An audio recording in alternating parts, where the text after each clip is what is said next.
Cápsulas de fe, conociendo a Jesús. Cápsulas de fe, conociendo a Jesús.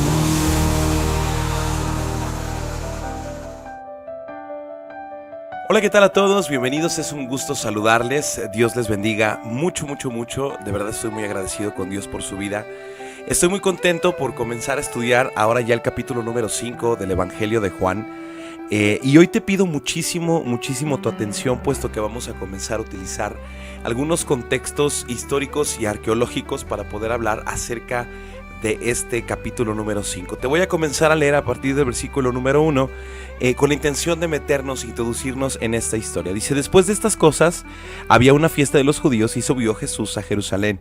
Y hay en Jerusalén, cerca de la puerta de las ovejas, un estanque llamado en hebreo Betesda, el cual tiene 5 pórticos. En estos yacía una multitud de enfermos, ciegos, cojos y paralíticos, que esperaban el movimiento del agua, porque un ángel descendía de tiempo en tiempo al estanque y agitaba el agua, y el que primero descendiera al estanque después del movimiento del agua quedaba sano de cualquier enfermedad que tuviese.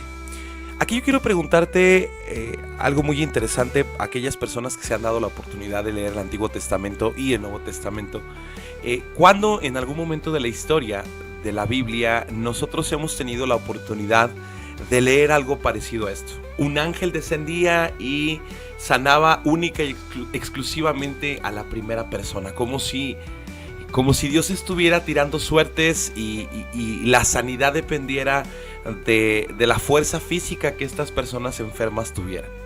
La verdad es que nunca. Y pareciera que Juan nos pone este versículo con una intención importante, que es resaltar el milagro que hace Jesús, y no solamente eso. Arqueológicamente está demostrado que este estanque existe. Este estanque, su función era poder almacenar agua con la intención de reservar agua para todas las personas de Jerusalén. Además, había ahí un estanque de purificación para los rituales de purificación de los judíos, para poder acercarse al templo y todo este asunto que la Torá marcaba. Pero quiero que recuerdes que arqueológicamente, históricamente, en el momento en el que Jesús está habitando en Israel, el pueblo hebreo, Israel completo, está sometido bajo el poderío romano, una nación pagana que tenía muchos dioses, y que en ciertas ocasiones ellos adjudicaban este tipo de cosas a sus dioses que daban sanidad. Este estanque, el día de hoy nosotros podemos reconocer que el movimiento que existía en esa agua era porque el estanque estaba dividido en 2 partes y pasaban el agua de la parte A a la parte B y generaba un movimiento.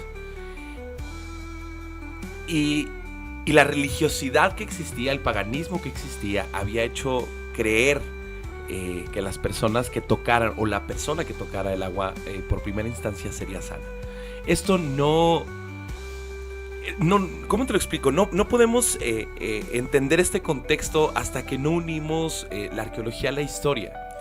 Porque podemos observar lo que Jesús hace. Jesús se acerca con esta persona, con este varón que ya tenía 30 años en esta circunstancia.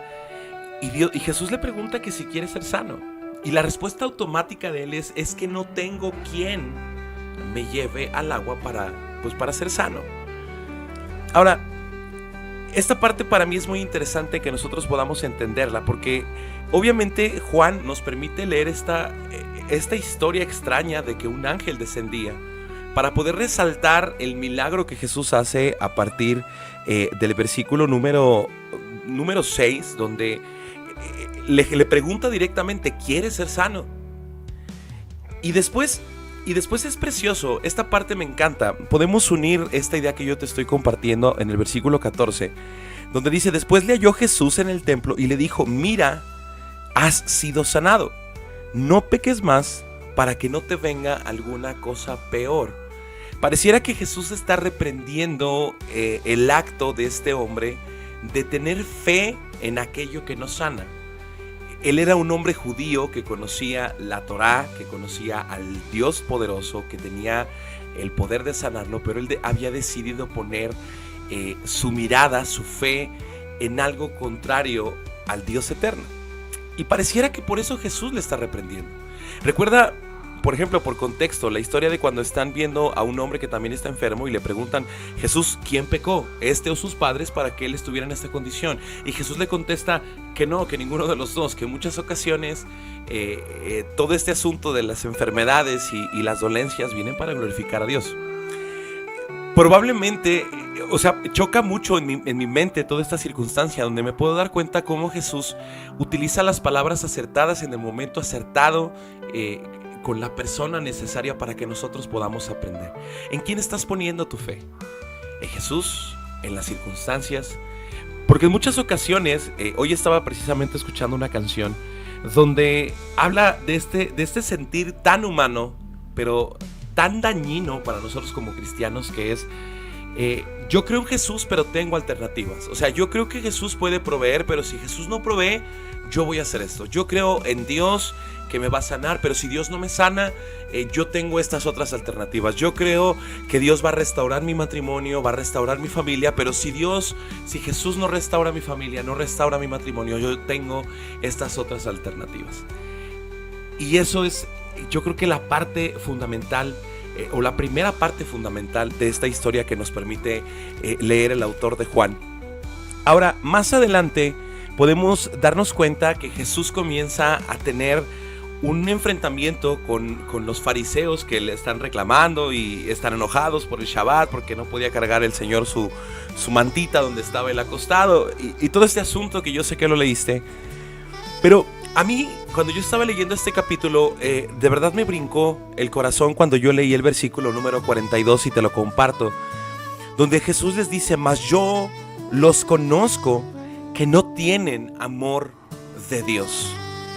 Quiero que entendamos el contexto de lo que Jesús le está diciendo a las personas. Jesús está atacando, confrontando directamente a los fariseos, a aquellas personas que estaban encargadas de compartir la Torá, que se supone que tenían un conocimiento mayor de la palabra de Dios, de los profetas, del Pentateuco, pero no conocían a Dios. Evidentemente ellos no se podían acercar a los enfermos o no podían tocar a los enfermos porque se hubieran convertido en personas ritualmente impuras. Y como lo comentaba hace ratito, en ese estanque también existía un pedazo, o sea, arqueológicamente se descubrió que existe este pedazo para que los judíos pudieran hacer sus baños rituales. Por eso es que también estaban ahí los fariseos.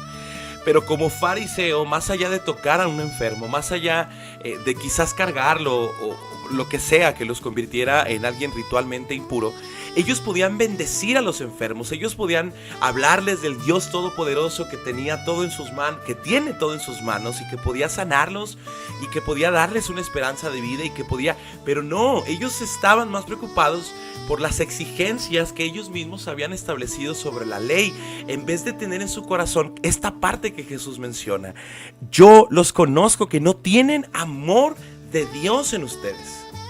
Fíjate qué grande. En muchas ocasiones leemos muy rápido la palabra de Dios y no le damos al Espíritu Santo la oportunidad de poder darnos a entender el por qué nos permite leer lo que estamos leyendo. ¿En quién pongo mi fe? Y ahora realmente mi vida es un ejemplo, un reflejo del amor que Dios ha sembrado en mi corazón. Realmente yo le ofrezco ese amor a las personas que me rodean. Realmente le ofrezco esa atención, ese cariño a mi familia, a mis compañeros de trabajo, de la escuela, a mi esposa, a mis hijos. Porque yo creo que, como lo platicábamos en capítulos anteriores, la luz no es para los que no aman la luz. La luz evidencia todo lo que hay en nuestros corazones y cuando la luz llega a nuestras vidas es necesario que esta evidencia del amor y la confianza verdadera en Jesús sea lo que más resalte. Que Dios te bendiga, te deseo un día excelente. Nos vemos mañana.